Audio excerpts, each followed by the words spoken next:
Hello and welcome to Video Production 1, Course 7243. I am Mr. Johnson. I will be your instructor.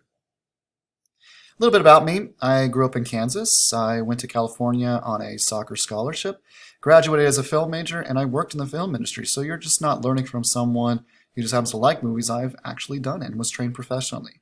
I decided to become a teacher for many different reasons, and I have taught video production since 2006. Upon completion of this course, you should know and understand all aspects of video production, including all the technical processes therein, have a greater appreciation and understanding of the art form, be able to seek and function effectively in relatable internships, entry-level jobs, possible self-employment, and/or entry into post-secondary school. You will be professionally trained in developing a sense of etiquette, business ethics, and practices under the guidance of a supervisor. Now, some major projects to look forward to: the single tile challenge, you'll be learning the technical aspects; the news report, a more journalistic type understanding; informative and narrative editing structure; multi-level audio and video editing. For the music video, active reading for theme, as well as rhythm editing. The commercial, editing for the audience; short idea editing; the introduction, special effects editing, problem solving; short film, the writing, planning, and editing by narrative design. And then lastly, the fun highlights, proper clip selection, and advanced rhythm editing. Typical units began in the Google Classroom. The idea is to follow the unit slide. In that, you just follow from one section to the next, then just do everything that is said as part of the video, as well as the slide. And yeah, I will provide information. We usually do a rubric activity of some kind to know how you're going to be graded. As well as some practice activities to kind of scaffold you into getting comfortable with knowing what you need to do on your own later. There's also a footage check where I see that you are getting the footage that you're going to need, as well as you will complete and then turn in your video at the very end of the unit. My role is to help facilitate and support your learning by providing the necessary tools and know-how to begin and end any project.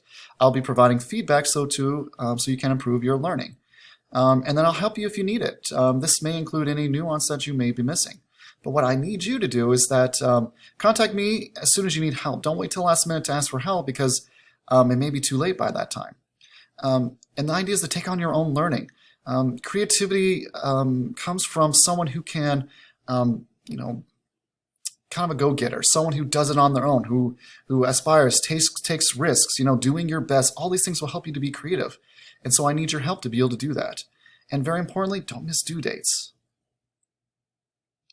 Okay, so what I want you to do is I want to know a little bit about you. The very first assignment is a video introduction assignment. Now, in the course schedule, in the syllabus, you should be able to have a code that can get you into the Google Classroom. You'll notice it looks something like this. It may not be this class code, it might be another one. When you go to the classwork, or you might even just see it in the stream, there is that assignment. Basically, what I want you guys to do is I want you to introduce yourself in a video format describing your goals, strengths, weaknesses, and interests pertaining to creating videos, your experience in video creation, and any other ideas, tips, practices, or resources to share about staying focused on your goals and tasks this semester. You'll create the good idea of how to do it is just like how I did it here, is to create a Google slide of the information while leaving space for you to be on screen and doing it in the presenter view. I would suggest using Screencast-O-Matic. That's what I'm using right now.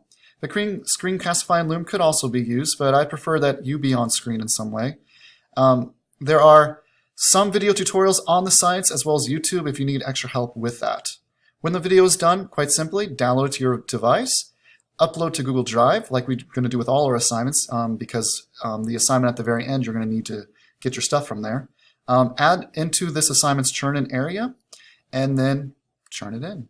And that's basically it. So I'm looking forward to this class. I'm very excited, and I hope you are too. And like I said, if you have any questions, just feel free to email me. Make sure to read everything in your course syllabus.